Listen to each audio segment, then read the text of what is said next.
Many of us suffer from addiction. There are all kinds of addiction. There's alcoholism,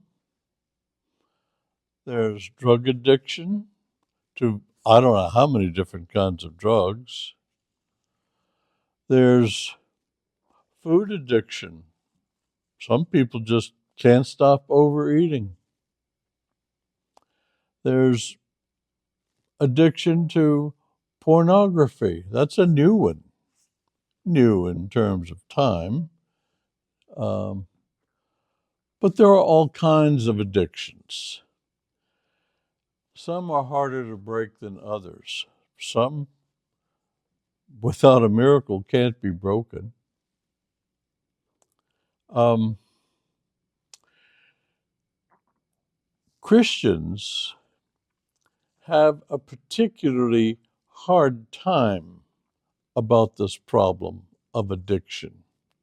Not only do they have the addiction, but they have the personal responsibility to overcome the addiction. And when they fail to overcome the addiction and fall back into it again and again and again, and they call out to God and they say, "Help me," and they fall into it again, most Christians really don't feel like God will hear them crying out for forgiveness. Their repentance probably isn't even paid attention to, according to them. Well, maybe this will make you feel better. It's Matthew 18, verses 21 and 22. And Jesus and Peter are talking. And Peter came to Jesus and said to him, "Lord, how often shall my brother sin against me and I forgive him? Up to 7 times?" Jesus said to him, "I do not say to you up to 7 times, but up to 7 times 7."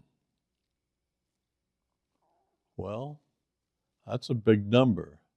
That was a number probably bigger than Peter could comprehend, because in those days they didn't have big numbers like we do today. 70 times 7, that was 490. That was less than 500. Today we think in terms of millions, billions, trillions. Software is measured now in terabytes, and on and on and on. I don't know how big the number God has expanded it to. I suspect that as many times as you are earnest and you ask Jesus or you ask God to forgive you, He will. He will not only forgive you, but He will forget that you just came to Him for this sin, because that sin is washed away. God is pretty good that way. I hope this gives you some comfort. It's a Bible nugget, Matthew 18, verses 21 and 22.